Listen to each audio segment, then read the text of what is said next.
Welcome to the very first ever episode of the CanSportsOne Hour. I am Mark Adam alongside Narv Mulchand. Narv, let's get going. Yeah, we just want to say special thanks to all our sponsors. We have the CanSportsOne Foundation, helping kids play organized sports. New Spade Sound and Entertainment, bringing the noise. And finally, A Little Pizza Heaven. The best pizza heaven. A Little Pizza Heaven. The best pizza this side of heaven. Awesome. So let's get into this so that we can get out of this, because this is the most aggravating thing for any sports fan, I think, right now. Our top story today, unfortunately. Sorry, Narv. Donald Trump uninviting athletes to the White House. Okay, so just before you get angry, because I know you got opinions, just explain to the folks what exactly happened, okay? So, first of all, Donald Trump, obviously... uninviting everyone's favorite basketball player, Steph Curry, from the White House after everyone knows that each football team, basketball team, baseball team, and hockey team gets invited to the White House after they win their league's most prestigious award. So the Warriors won the Larry O'Brien Trophy, and now they are not going to the White House due to the unforeseen circumstances, with the president saying, with his opinions of people of color, people of race, people of different religions and ethnic backgrounds. So Steph Curry really feels that he's going to forego this visit. Then LeBron James came out and called the president a bum. A straight up bum. I know. He said, I didn't get into name calling. That's what he said. That was a quote from LeBron James. I didn't do any name calling. I said he was a bum. He's a bum. That's what he said. That's a great quote. I love that. I didn't call him names. I just said he's a bum. So anyway, so then what happened? So now this has just taken a toll. There's protests on the NFL field where players are taking unity together. I mean, you're seeing this now in the NBA. Now, the biggest question that you hear a lot of other sports networks talking about is NHL going to take a stand here, which we haven't seen Gary Bettman come out and say anything yet. Wow. And I personally think that the NHL is going to stay far away from this, and as they should be. As they should. Yeah. No, I don't think that the NHL and Gary Bettman are ever really going to... Gary Bettman is... I don't know if we want to get into crazy opinions this early on. It's episode 1, but I'm not a Bettman supporter typically. The things he does, I can't get behind half the time. But I think so. The overwhelming issue is there's racial issues in America. The president denies that they exist, and that's why. Like, people are taking a knee to the national anthem, starting with Colin Kaepernick, who is now a pariah in the sports world. So Colin Kaepernick was the first to do it, and now we're giving credit to all of these different people, left, right, and center. Sorry, they're giving credit to him for like starting this movement, but all these other players in the NBA and the NFL, especially in the NFL. Taking a knee during the national anthem. What that protest is for is to just let them know, like, until we fix things in America, we need to. And here's the thing: we're in Canada, okay, and we hear nothing but this topic all week since it happened. Yeah. It's been all the major networks. That's all they're talking about is this exact thing right now. So yeah, it's a big topic. Unfortunately, the only thing I can really say about it is that sports and politics shouldn't be mixing. I've personally always felt that why does the national anthem need to be played at these sporting events before? I mean, you even see them doing it at local events as well. This whole thing has really been blown out of proportion. It's taken a whole new toll on the American media, the American sports media. So we have... and what I liked, and I don't say this very often, I like how Jerry Jones and the Cowboys dealt with this. I liked that, where they all stood together and they took a knee before the anthem, and then they all stood arm in arm during the anthem. They stood, right? The anthem is supposed to bring people together, right? So before we start this competition where I'm going to fight you guys and these fans hate these fans because of the teams that they've chosen, right? We're all We're all Canadians. We're all Yeah. Americans. That's why at a sporting event you play the national anthem. If you're in Canada, you play the Canadian anthem. If you're in the U.S., you play the U.S. anthem. Right? It's a show of respect, and I think it's important. But when there's protests and you have the president of your country saying you're not allowed to protest, like what are you supposed to do? Yeah, what are you supposed to do? Right? And why it just feels like politics is trying, like the politics of the US and the president is trying to use sports to divide people when sports is a force for uniting people. It brings people together, right? How many times do you watch a Jets game and they're playing like, I don't know, Philly, and you see that there's a Philly fan in the stands wearing all the gear and they're laughing and joking with other Jets fans because everybody's just people. This is just a game. And I think that's what a lot of people tend to forget too. I mean, I'll go off topic here. I mean, we had a beer league loss the other day, and like some of these guys took this thing too seriously, and I just walked away. I was like, man, it's just a game. Like, it really just is a game. There's in professional sports, redemption is always not that far away. Yeah. From the off seat, from the time that the Stanley Cup champion or the World Series champion's been awarded, there isn't that much time before you head into the next season. So, Kobe Bryant said, like, redemption is always around the corner. Anytime that he always found himself, losing in the playoffs early on. So I just think that, it is just really a game, and some people really do take it a little bit too seriously. And now that you see people burning things, you see people burning. There was a vet who burnt his Steelers jacket because of their idea of protesting against the national anthem as well. And then people burnt their Colin Kaepernick jerseys last year like this. Now, you know what? And this is something that I'm really glad that we're talking about now. What about the people that are getting mad at these professional athletes who are not standing for the national anthem, who are protesting for it? But you go to a Jets game, you go to a Minnesota Timberwolves game, and while that national anthem is being played, you still have people lining up in concessions, getting beer, getting hot dogs, and still walking around. So what does that have to say? Where's the line? Where's the line like, now? It's okay for you to be buying a beer while the anthem is happening, but that guy better not take a knee. Yeah, for a thing he believes in, and for an injustice that he feels is being like perpetrated. So I get it. I don't like the anti-protesters. That's a personal opinion. I don't. If you're booing people for taking a stand, which literally is taking a knee, but for like figuratively taking a stand on something that is really, really important to them and important to a lot of people in this country, and we talked about it a little bit before we went to air here. A lot of the athletes in the NHL, they come from primarily white households in primarily white towns. Communities, yes. They to play hockey is very expensive because of the amount of gear involved, the amount of travel, the amount of this, the amount of that. So typically, hockey lends itself not as well to lower income communities, and those in the United States and in Canada tend to be more racial communities. So there is a skew that way.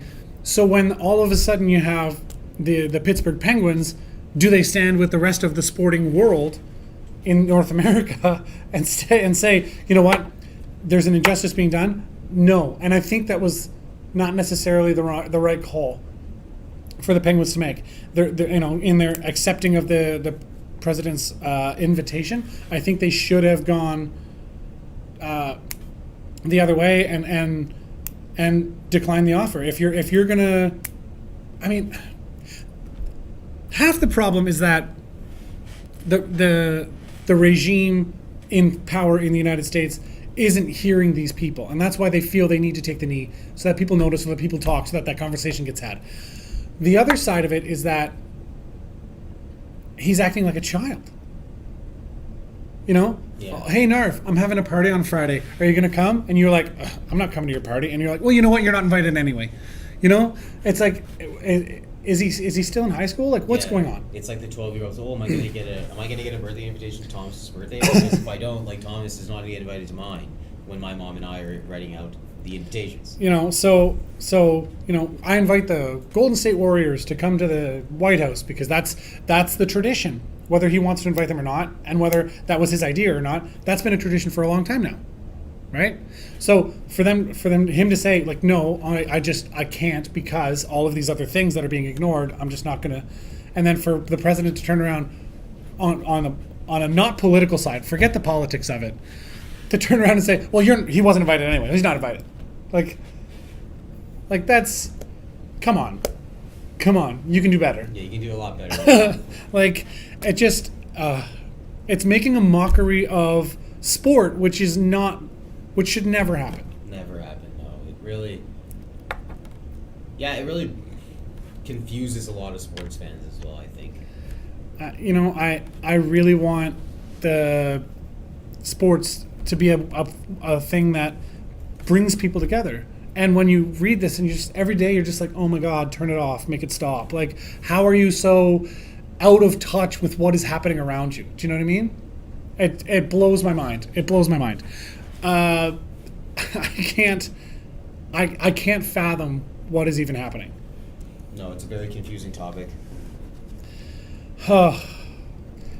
It just blows me away that that's happening. It was almost like a cool thing at one point to get invited to the White House. Now it's just... Well, now the current occupant of the White House isn't exactly the cool kid at the party. No, he is not. So him being as out of touch as he is with all the people, and I would hazard a guess he's not a sports fan. No, I would hazard a guess that if you asked him his favorite player, he would say Wayne Gretzky. Who's your favorite current player in all of sports? Yeah. And he would pick some retired guy because he's just so out of touch. But anyway, let's move on. Can we move on? Yes, we can move on from that one. Okay, so we're going to take a quick commercial break. So we'll see you after this.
Welcome back. You are watching the CanSportsOne Hour on CanSportsOne.ca and the CS1 Network.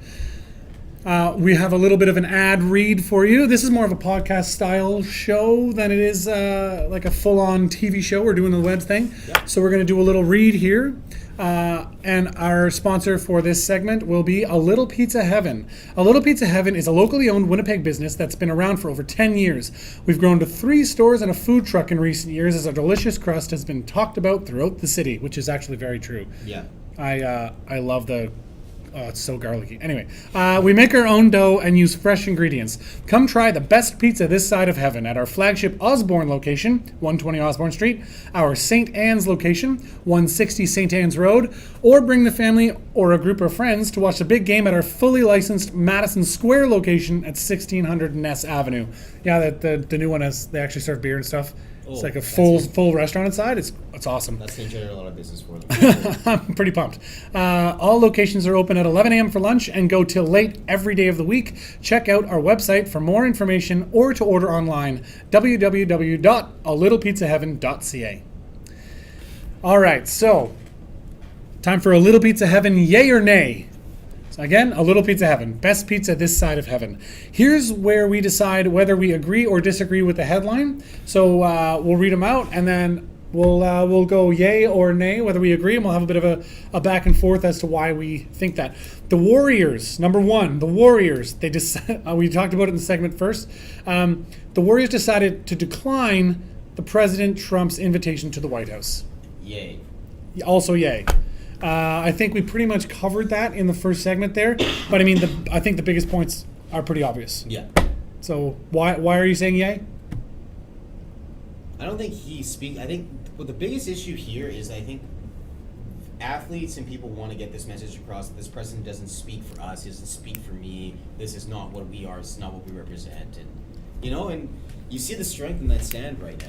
Especially where these sports are nationally and internationally broadcast. You see, it's not like the NFL games are only watched in the U.S.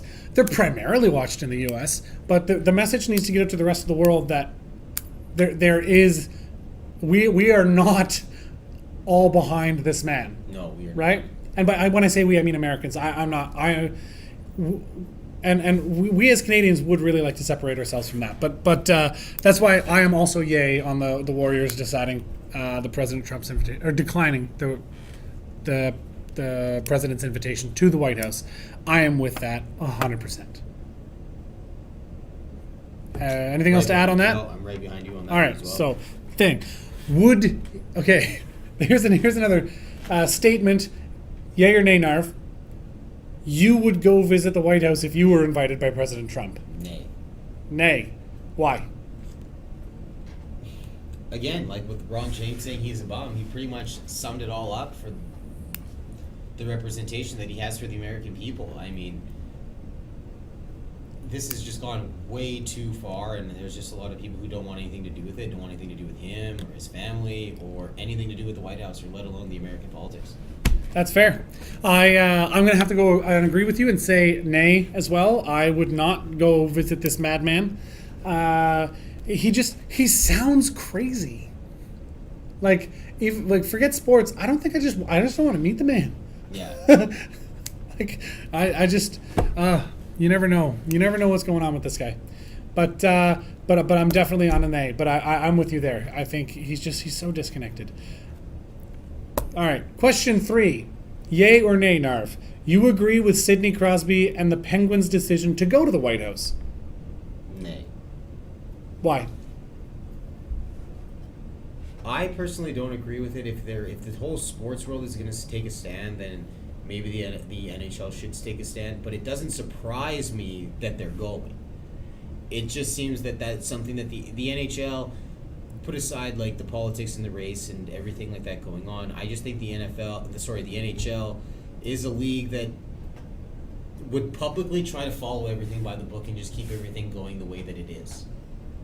Because you've kept that tradition going for years now. I mean, everybody. If you're a basketball fan, you know when your team gets, or even if it's not your team, you know when they're going to the White House. If the MLB champions are going there, I mean, everybody knows it's a highly publicized event.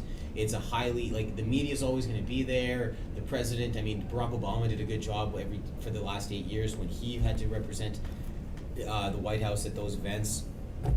It's just, I think the NHL is just going to fall. It just seems like they're going to keep it protocol and just go and not go that's against fair. the current. I also say nay. I disagree. I don't think they should go. But as you said, I can see it as them not taking a stance by going, because that's the tradition. You go. So going or not going, not going is taking a stand. I think in this case with the NHL, the champions there, the Penguins, going, I think that's them not taking a stand. I think that's them trying not to be political. It's an honor to be invited to the White House, not necessarily by the man in the power, but I think I think that's where they're going with this. I don't think the NHL wants to get involved in this because, as we said before, primarily white families, primarily white players.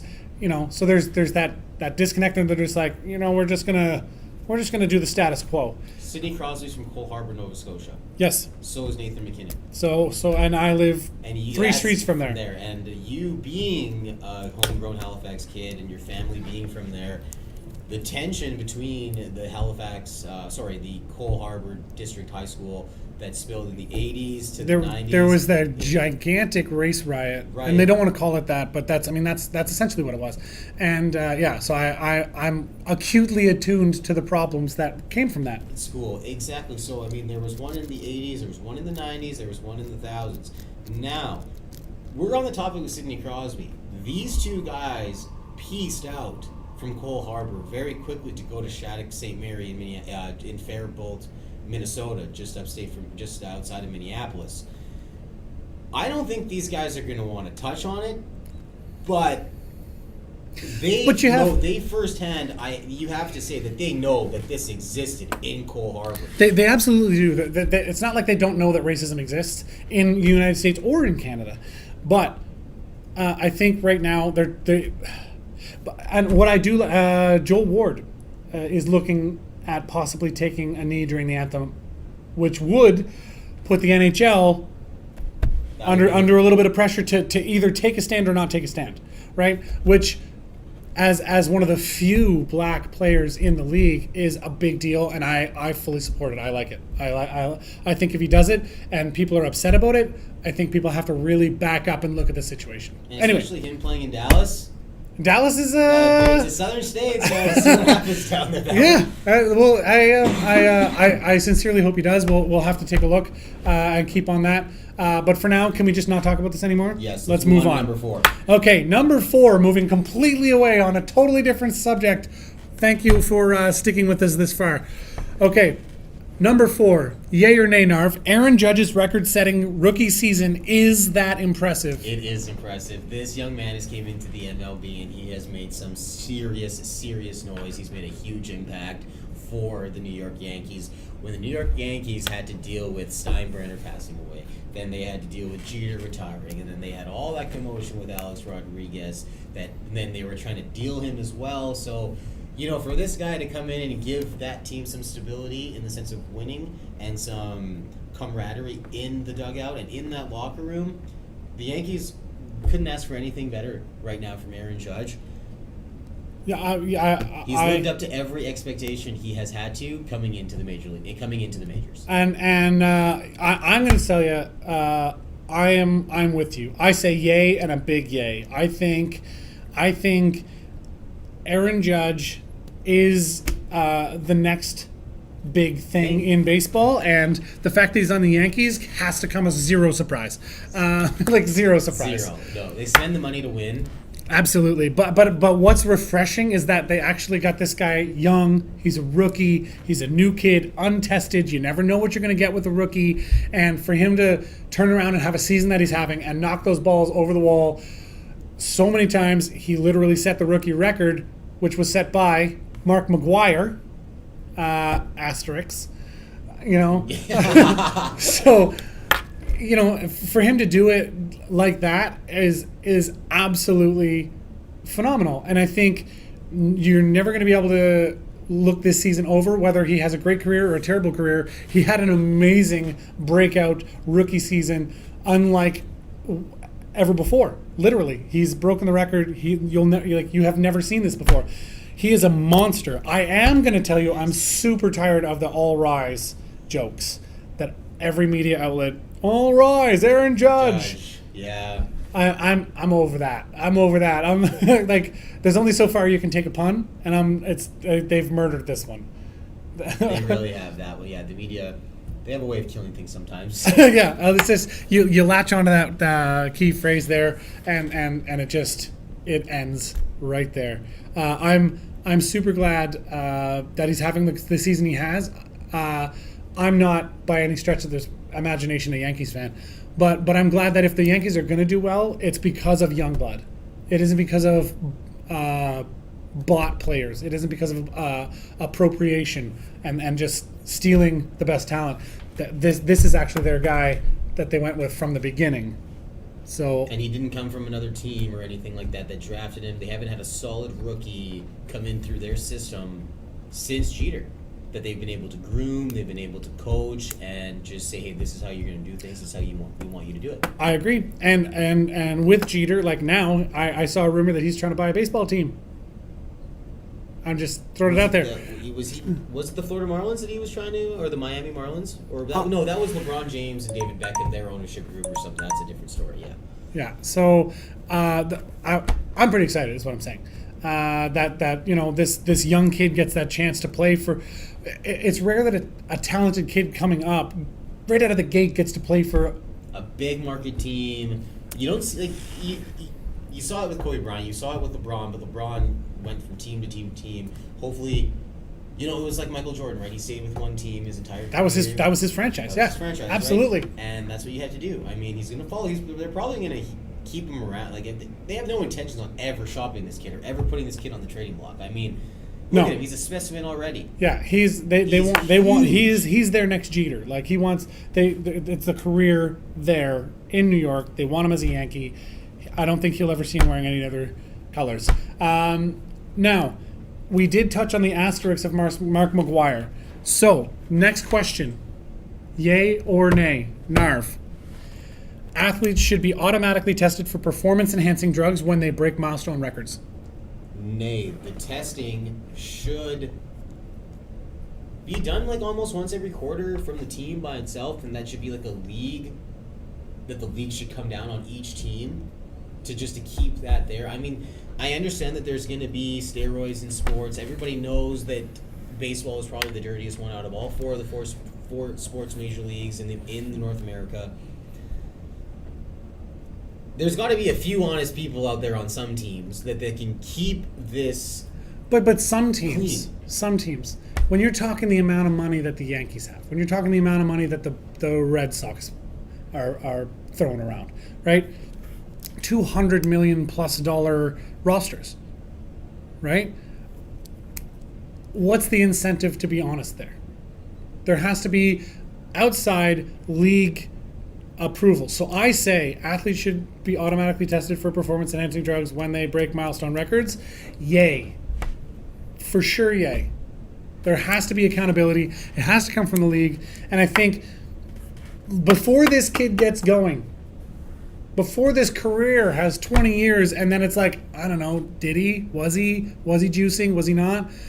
Get it out of the way. You break a record like this, get it out of the way. I think it helps the kid, assuming he's not juicing. Yeah, it helps the scrutiny. Right? You get that out of the way. You test him, comes up clean. Bam. There you go. Let's play ball. Like, let's keep going. I just think you need to keep a league level accountability. And I think the only way to do that is random testing should still be happening. It should be absolutely random. At the end of every game, they should grab a guy off the side of the field, come with us, you're pissing in the cup. Like right away. Right away. But when you break a record like that, I think it should be an automatic, performance-enhancing drug test. That way, it stops the incentive. Because, the reason you want to do the performance-enhancing drugs is to improve your performance. So if your goal is to break records, which it should always be as an athlete, you should be always striving to be the best at what you're doing, then the incentive isn't there to get there by using drugs and by cheating. Essentially, it's cheating. So I think they should be tested. I think it helps the athlete because then there's no question that he did it of his own physical ability. And I think in this particular case with Aaron Judge, I think the kid is just a phenom. I think he's just a gigantic human being that crushes balls for a living. I think that's what he does. So I think it would help him. But let's move on. I think we have time for one more. Narv, are you ready? Yeah. All right. The NHL should... Okay, sorry. Let's read this right. Yay or nay? The NHL should allow their players to play in the Olympics. Narv? Yay. The Olympics are probably the most highly touted sporting event ever. I mean, to represent your country is a big deal. You hear like the biggest leagues superstars talk about that like they're 12-year-old kids. You know what I mean? Some of them say, "Oh, I can't even imagine, going out there and like earning a medal for my country. I can't even begin to fathom." Some of these quotes are incomprehensible. And to reach that level, I mean, the Olympics are not a stage of. It is so hard to become an Olympic athlete, and then to have that, like you as Connor McDavid, you're coming in here and you're like this solid hockey player who's just worked hard, and then now Canada Hockey is calling you up and saying, "Can you represent your country?" And you have to say, "No, I can't because I play in the NHL." And like the NHL was so prepared once every 4 years to break for 2 weeks for the Olympics. The NHL has schedule makers who can manipulate, and I use that in a positive way. Yeah. To make sure that the league can still be profitable if they break for 2 weeks. I agree, and I'm a yay. I absolutely think the NHL should allow their players to play in the Olympics. I think it's good for the sport all the way around. There was a giant controversy when they allowed professional players into the Olympics because the biggest thing. I know, because they needed to make it watchable because nobody was tuning in to watch these amateur athletes they'd never heard of. Now, if you have some star power behind it, it becomes watchable. It becomes profitable for the Olympics. These players get to represent their country, like you said. They get that exposure. I think it's great for the game all the way around. And I think the only reason they're not doing it is Gary Bettman being spiteful. I think it comes down to, and they wanted to allow the NHL players to play. They wanted the Olympic side to pay all the insurance and whatnot for their players. They wanted them to pay the NHL. But on the other side, like if you're the Olympic Committee, like we don't pay anybody else to be here. Why would we pay you to be here? Like it's an honor to be in the Olympics. And I think it's an honor to represent your country. And that's why I am full on yay. The NHL should absolutely allow their players to play in the Olympics. What do I know though?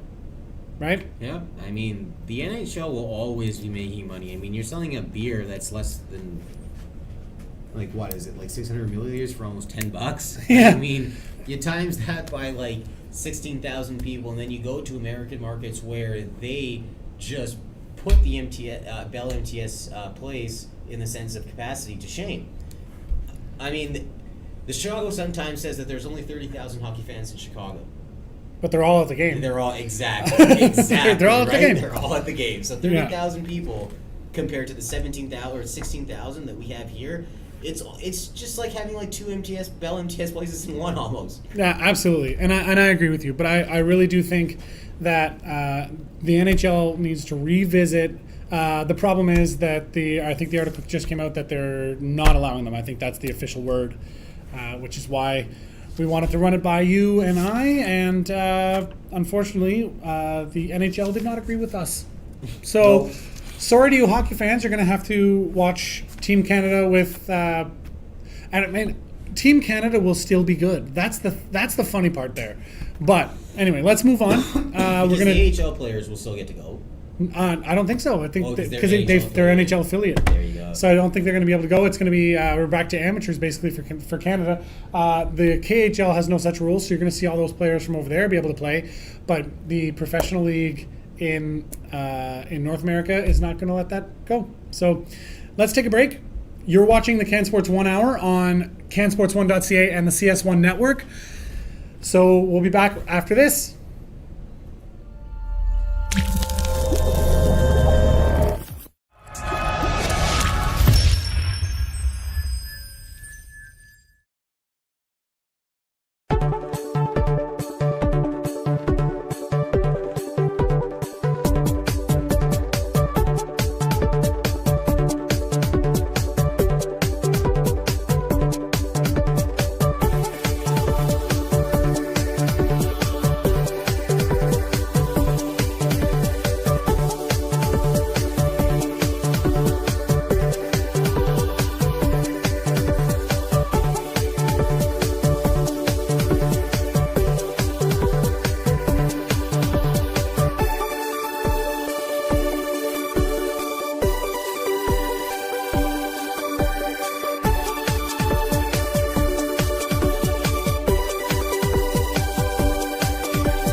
And welcome back to the CanSportsOne Hour with Mark Adam and Narv Mulchand.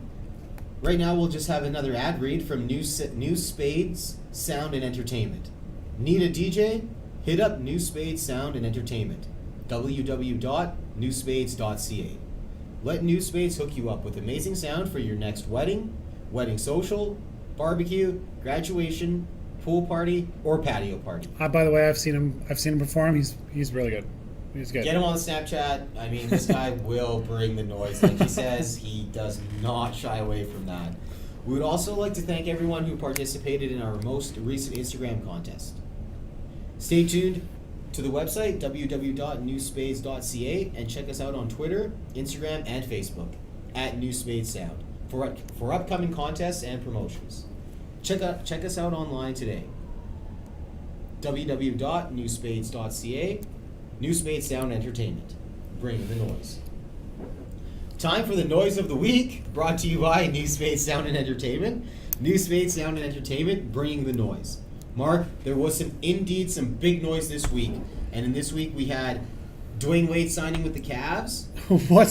What's going on there? Like, I mean, super teams are just becoming a joke. I mean, it's almost like you're in your PDA on your NBA Live, and you're going and saying, "Oh, can you trade restrictions?" You're clicking, "No, there are no restrictions at all." How do trade signings differ in the NBA than other leagues? Because no hockey player can just be like, "Well, I want to play with my buddy in Detroit, so I'm going to play for the Wings. See ya." Like, how does that work in the NBA? How does it work? They reached a contract buyout agreement. In the CBA? Yes. So the Chicago Bulls and Dwayne Wade reached that, so they just bought out his contract, and then he agreed with a sign and trade with them. So he didn't, somehow they just have this way of doing things the way they want to in the NBA. This is my argument for ballers are paid too much money. You know, because I'll just pay the penalty and I'll go wherever I want. And I don't think that's right. I don't think it's okay to be able to say, I want to play somewhere else now and just leave. That's not how it works in any other sport. And other sports are a lot more watchable most of the time. When you have the Cavaliers, who are going to be as dominant as they are, you got the Golden State Warriors and maybe OKC. Maybe. They have a guy by the name of Carmelo Anthony, who everyone is probably going to want to shoot me by saying this, who will shoot your team straight to a loss. He is the team's biggest cancer because he takes too many shots, and he is not a winner. He is not a trustworthy guy. Okay. I'm looking forward to OKC not making the playoffs this year. I feel like I think it'll be disappointed. They'll be in the playoffs, I think, but whether they do well in the playoffs or not is kind of irrelevant because I think we're looking for another rematch this year. We spoke about this. I called it at the end of last season, and now you got Dwayne Wade going to the Cavs. There's no way they don't make it to the finals. I think your phrase you used was a joke, and I think you're right. I think it's incredibly unfair how the contracts work, and I think that's my argument again for ballers making too much money. I think if you make that much money that you can just be like, well, I don't care what the penalty is, here's a couple of $1 million for no reason, I'm just going to go play over here now, bye. Because what do they care? They're getting $15 million a year. What's 2 or 3 as a penalty for leaving to them? Who cares? Yeah, what is it? Yep. And I think that's the problem there, is that there should be some. The league needs to intervene here. I think the league needs to make it a thing where they come in and they say, listen, you have to stick out your contract. At least you can't just up and go until your contract is up. If you're a free agent, go wherever you want. That's how it works. That's what free agency is about. You can explore the market. They shouldn't have these choices. It's just and it started as a joke the day the LeBron stood in front of a camera and said, "I've chosen to take my talents to South Beach." Dwayne Wade, 35 years old. He's been in the league now since he was the 5th pick overall in 2003, round 1 by the Miami Heat. He's played for 3 different. This will be his 3rd team now. He's had 3 titles. I mean, how much money are they going to pay this guy? We were discussing this before the show. I personally think that He's going to sign for the veterans minimum. I mean, you got LeBron James, who's probably going to take up most of that team's salary. And then you have Derrick Rose. But you got guys now taking salary hits to keep other guys on. Yeah. Because they make so much money, they don't care. No. Like I don't need a raise next year. I'm already making 15 mil. Let that guy have 15 mil. Plus I don't with all give their endorsement deals. It's disgusting how much money is thrown around. And you got like rosters that are worth the same amount as NFL teams with 1/10 of the number of actual players on the roster. Sure. Yes, almost like 50-something guys that travel on an NFL team. Right? That is crazy. It's That's almost mental. an entire play. Almost like 2 planes. One just for the team, one just for like the entire like operation. Like the four, yeah. Staff. And then it's crazy. It's crazy. They'll probably crazy. Dwayne Wade will probably sign for the veterans minimum at least, which is $507,336 in the NBA. And I mean, for him to do that for one more year. Say that number again. $507,336 is the veterans minimum in the NBA. So that's the lowest he can get from the Cleveland Cavaliers in whatever contract they want to put in. Dwayne, he'll get more than that. Come on. He will definitely. He'll get 10 times that. And then you touched on it. I mean, you got guys taking big hits. I mean, like the Cleveland Cavaliers, according to their roster that is projected to be set out for next year. Okay. Jose Calderon, Jay Crowder, Kay Fedler, Channing Frye, Jeff Green, LeBron James, Kyle Korver, Kevin Love, Kendrick Perkins is there now. I mean, he's found his way back there to play.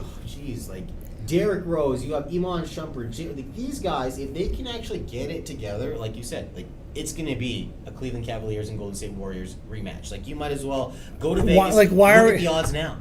Why are they going to play the whole season? Is my question, and that's the problem with super teams. Is all of a sudden you got because I mean we're Canadians, right? So how does that affect the Toronto Raptors? The Toronto Raptors are going to get stomped. There's why. What is the incentive to all the other teams to play this year when you know you're not going to win a championship this year? That's the problem. There are so many teams standing in your way right now, and I mean Houston stacked themselves up. You can't. I mean, Cleveland's gonna. The Golden State Warriors are probably just gonna clean through everyone in the East, other than the Cavs. An argument can be made that the Rockets will make a show of it, but I mean, one player is not a team. No. One player can get you pretty far, but in the depths of the playoffs, it's been proven time and time again that one player is not enough. Right? Is that fair to say? Yeah, it's totally agreeable. You need. There needs to be more parity in the NBA, and there just straight up is not right now. But no, it really hurts the Raptors. I mean, they're not making those big aggressive moves. They want to work with what they have, and unfortunately, the Raptors. This is not 2005 anymore. They had their chance to be an Eastern Conference contending team. They had a top 5 draft pick in 2005. They had the number 1 draft pick in 2006, and they drafted. Is that Lowry and Bosch? No. They brought in Lowry from Houston, so he signed there. Bosch came in, was their 4th pick in 2003 with the same draft with Dwayne Wade and LeBron James. Right ahead of Dwayne Wade. Right, Dwayne Wade, right? So, I mean, they tried to build a franchise around him, brought in Jermaine O'Neal. They just brought in a lot of schmucks, a lot of scrubs. And you traded away Vince Carter at one point. Vince Carter should have retired a Toronto Raptor. That was your franchise. That was your Kobe Bryant. Sam Mitchell, during his tenure there, was saying that, we don't have a Tracy McGrady. We don't have, a Kobe Bryant, a go-to guy. Well, I'm you did, and you didn't utilize him. You didn't bring in players to keep that guy there. You wanted to bring in schmucks. Kyle Lowry is not going to be... But Toronto was playing along the regular... They're trading and moving players the same way that other sports are, and no one else is doing that anymore. No. You can't. You don't buy players. You buy victories. That's a pretty fair way to look at it. And the Raptors are not buying victories. That's just what it is. And then they made it all the way to the Eastern Conference Finals 2 years ago. They're going to be a first-round exit this year. This team is going to start falling through the cracks, and the rebuild. Wait for it. By the end of this year, we're going to be in a rebuild, Masai Ujiri says. We're going to start rebuilding this franchise right now. And then what? Well, You're gonna say a F rebuild for what? Like, whatever. It is. The Raptors had their chance, and they just but that was a decade ago. No, but that's what I'm saying. Like, they had their chances to get this whole thing started. What they're trying to achieve now, where that momentum could have carried over, this team should have already been a playoff perennial contender. Like, they should have always been at least in the Final Four, or at least the conference finals. At least look promising, but they don't even do that. Either way, I think the regular season, basically the question is, can the Golden State Warriors break their record from the previous record of, what was it, 73 wins? 73 wins. Can they do that? That's the question. Can they do that? And what are the odds on that? Right, Yeah. like that's got to be your Vegas odd betting before the season starts. Can the Golden State Warriors break their own record from a couple of years ago with the pieces they put together now? Because that's what they're talking about all over the place. Is that going to be a thing? So when you have that conversation, and then now you're looking in the East, where you got Cleveland with Dwayne Wade with LeBron James and Love and Rose. Like, the biggest X factor on that team is Derrick Rose. If Derrick Rose can stay healthy and find his way to run that team's offense, because LeBron James, a lot of people think he plays the 2 spot, which is the shooting guard. LeBron James is listed and registered in the NBA as a small forward, as a number 3. That is his primary position. He only plays the number 2 position because he can dominate any position on the floor. You have LeBron James playing the 3 spot. You put Dwayne Wade at the 2. You have Derrick Rose running the 1. Put Kevin Love at the 4, and you put whoever you want at number 5. It literally doesn't matter. I could go play. Yeah, anybody. You got those 4 guys going. I'm telling you, if those 4 guys can just get it going, like you said, you can play anybody at that 5. And all you need to do is run. Yeah, I think you will get the ball. Dwayne Wade going to the Cavs is the most ridiculous thing, and that's why it's our noise of the week. At one point in time, Dwayne Wade was the most athletic player in the NBA, and if he can milk just 1 ounce, just for 1 more year, I think that he wants to stay in the show, and that's why he signed there. Yeah, I mean he's an aging player. He wants to go win a championship, and where's your best shot to do that? He's not nuts to you guys. I'm out of here. I'm going to Cleveland. I'm going to Cleveland. I'm going to take my talents to Cleveland. There you go. Right? There you go. Kills me. It kills me. The best. All right, so we're going to do another quick little... quick break here for another station ID. All right, so you're watching CanSports 1 Hour on CanSports1.ca and the CS1 Network. Narv, would you read our special thanks to our sponsors today? Special thanks again to the CanSportsOne Foundation, helping kids play organized sports, New Spade Sound and Entertainment, bringing the noise, and A Little Pizza Heaven, the best pizza this side of heaven. All right, so this brings us to the sports pages brought to you by the CanSportsOne Foundation. The CanSportsOne Foundation, helping kids play organized sports. Let's read the headlines, and we'll just chat about them as we go here, okay? All right, so we got 4 of them for you. Canada women's hockey to play USA at Bell MTS Place December 5th. Let's talk about that for a second here. That's going to be a good game. That's going to be entertaining. I think it's fun because we're just so you know we're shooting this from Winnipeg. So Narv and I get to take advantage of anything that happens here in Winnipeg. We try and get on top of all that stuff.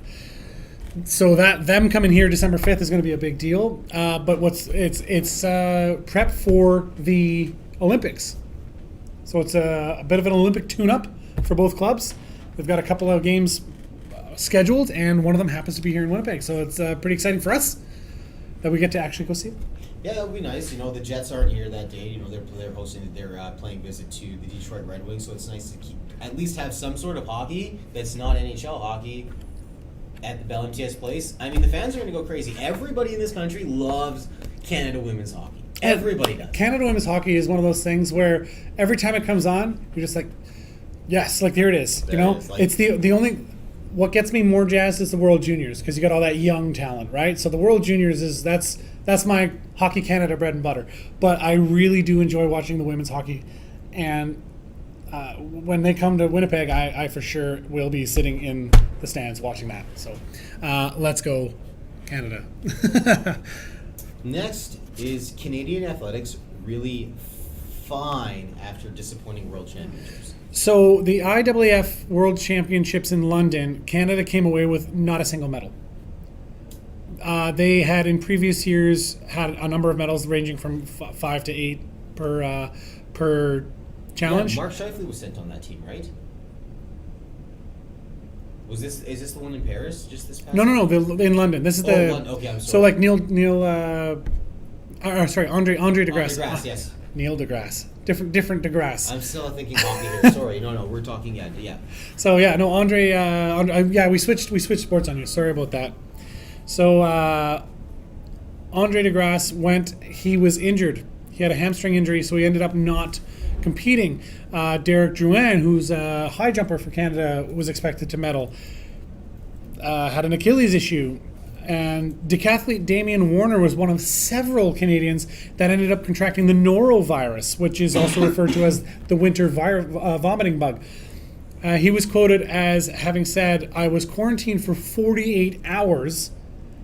It took a lot of energy out of me." I imagine it would. When you spend 48 straight hours in quarantine, basically doing nothing but throwing up, pardon the graphic vision that gives you, it will really hinder your chances of winning 10 events, because the decathlon is a grueling set of events, and it's incredibly upsetting. Athletes break down, right? And I just don't think that they're in bad shape. What people think just because they didn't have a good experience at like one event. Like, I mean, Usain Bolt's false started before. He still went out as like the fastest man in the world. Absolutely, right? Like, it's true. Everyone has like a bad day. Like they're like, if anyone knows what it takes to be like these like world championships are just to me as big almost, sorry, in the sense of training for it as the Olympics, as any other event. Well, absolutely, because you're training. You like the world championships is. A lot of people use it as prep for the Olympics. Some people, that's the event they care about instead of the Olympics. Right? So it really does matter. And it's unfortunate that Canada came away with no medals, but I don't think, based on the way that the coaches are talking, it was just a series of unfortunate events for this country. So we had two of our best possible medaling athletes end up being injured and not competing. We had a guy who was expected to medal, if not win, the whole thing. Our decathlete, he was so sick, he was throwing up for 48 hours in quarantine, and he still finished fourth.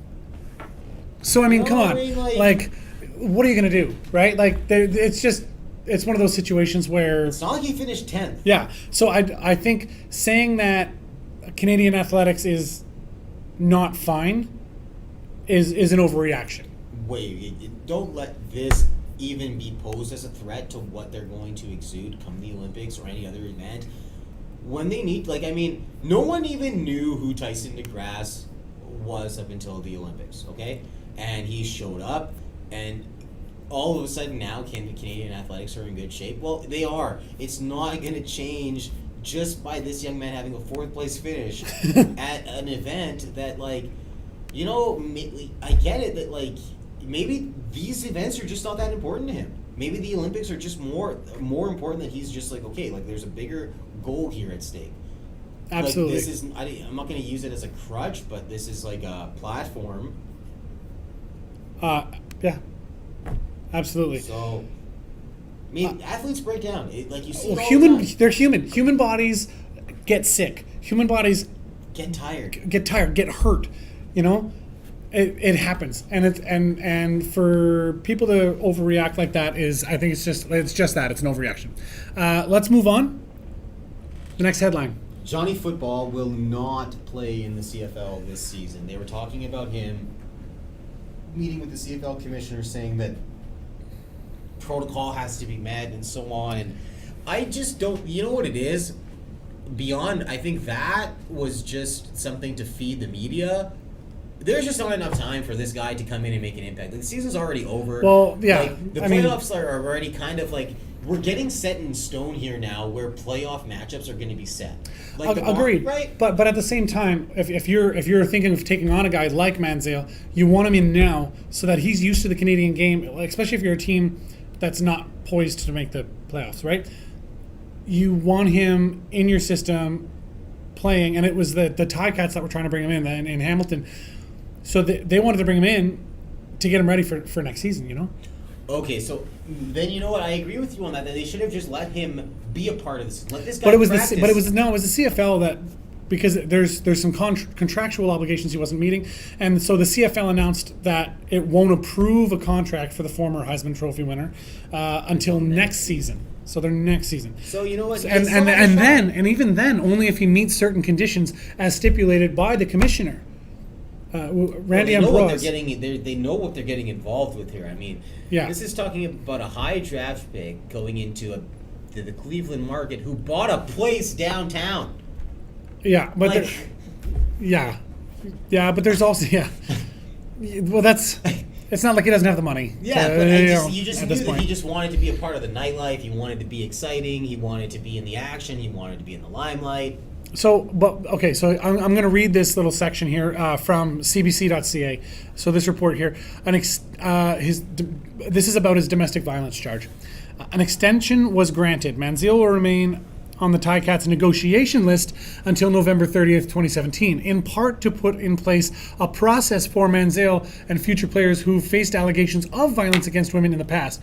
The CFL had stipulated that Manziel would have to undergo an assessment with a domestic violence prevention official and meet with Ambrose, who is the commissioner of the CFL, who would then decide whether to approve the contract. So not only are they putting it off for this year, he's got to undergo, like, if he wants to play in the CFL, he's going to have to prove that he wants to play in the CFL. He's going to have to jump through some hoops. He's going to have to make sure it isn't just hey, I can't play here, they're not playing me, so I'm just going to go throw the ball around north. I mean, you see how that happened. I was in high school when Ricky Williams came up and played for the Argos, and how did that work out? It didn't even last that long. It was more hype to him just showing up to practice, being there in a practice jersey, warming up on the, you know what I mean, doing knee highs. I mean. And the other thing on this Manziel thing is, if he does end up signing a contract for next year, it would be a minimum a 2-year contract, so 2 years with an option, or 1 year, with an option. So then he wouldn't be able to go back to the NFL until 2020.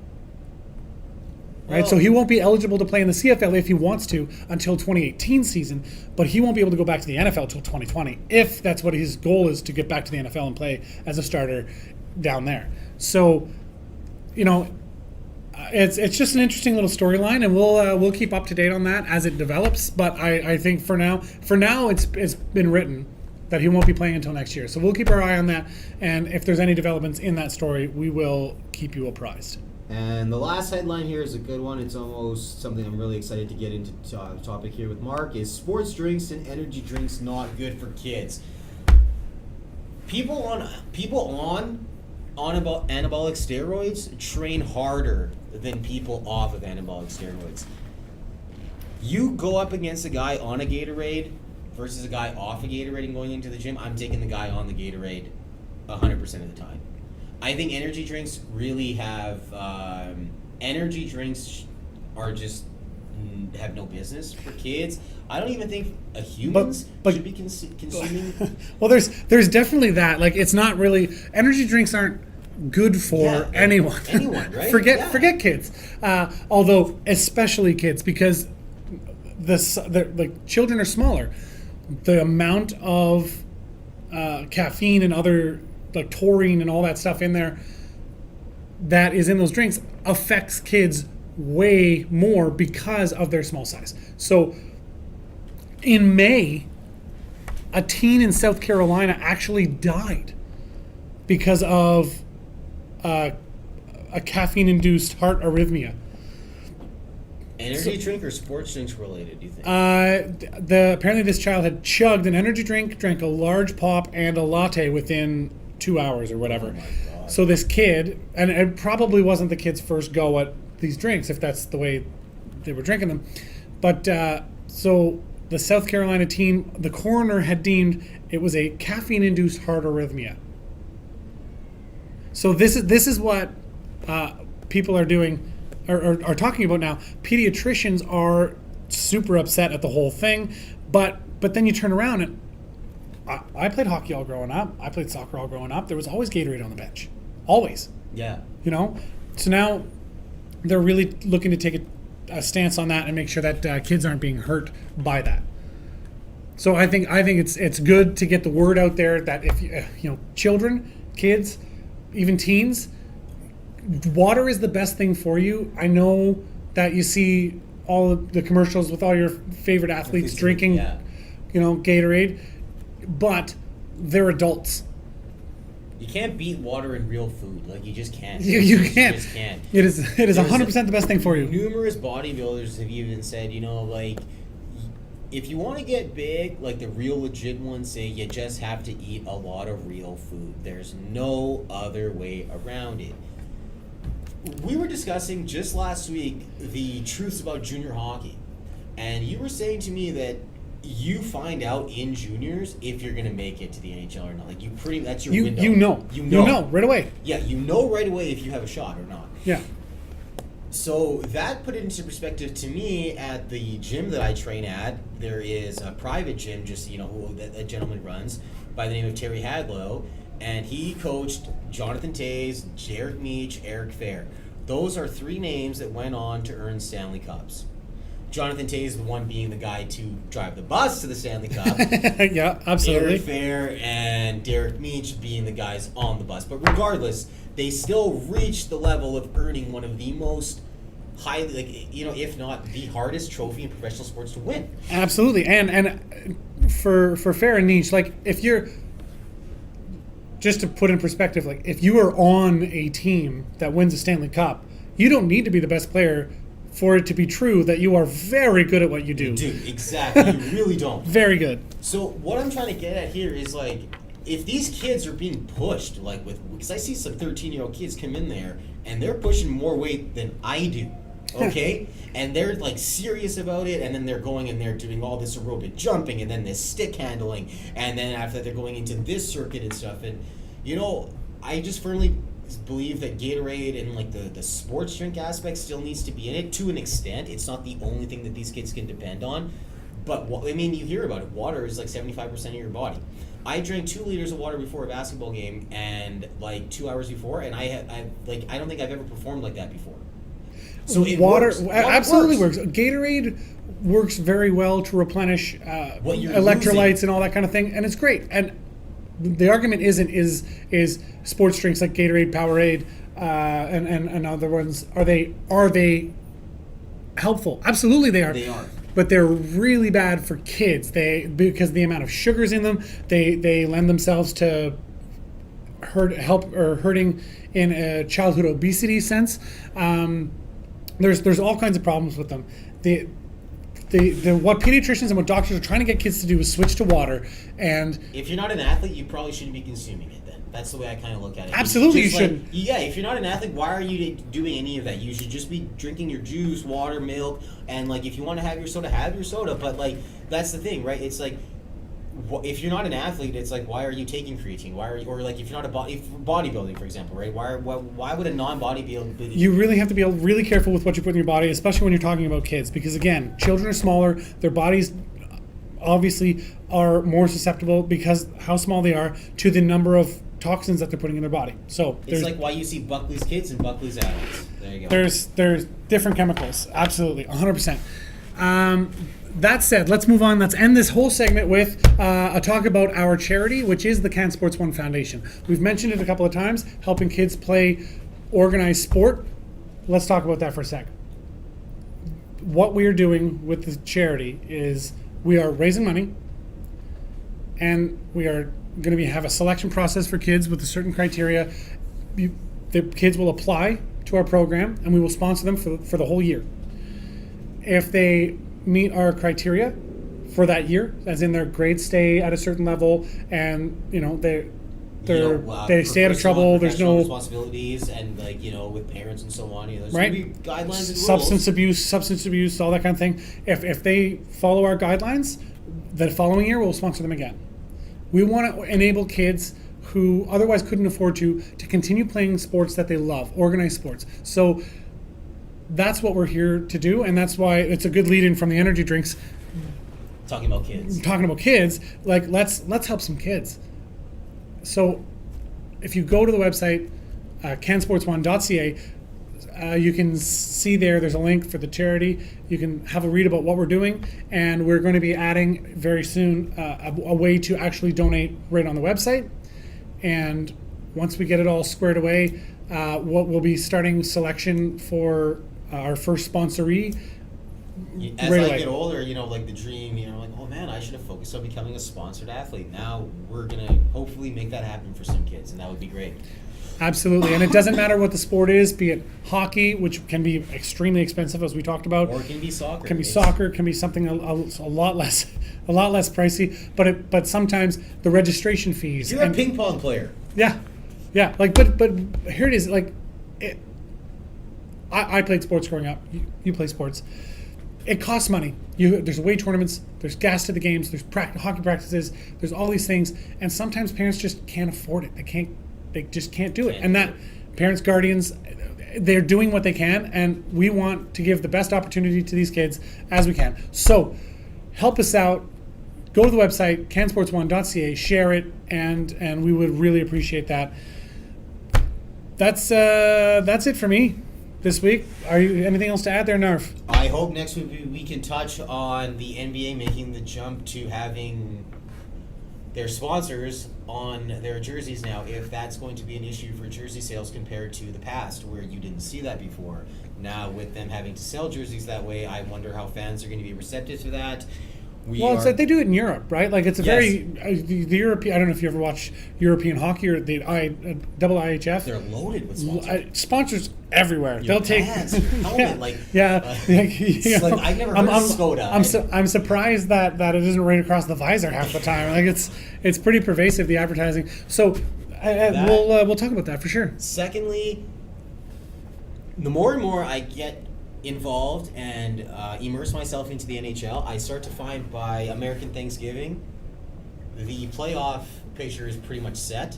So I really want to have a little discussion about that, like bring that to the fans who really, because that's something I just learned these last few years now. You know what I mean, where hockey is really taking a toll here, and I'm like, wow, you kind of can see that. So I just really want to, maybe analyze that a bit, bring that to the fans, and really explain that to them, and hopefully the Jets can be in a bit of a better standing by American Thanksgiving. Let's hope. Let's hope. Great. All right. Thank you very much for watching. I am Mark Adam with Narv Mulchand, and we want to thank our technical director, Jordan Proctor, for setting us up like this. So we will see you next week, guys.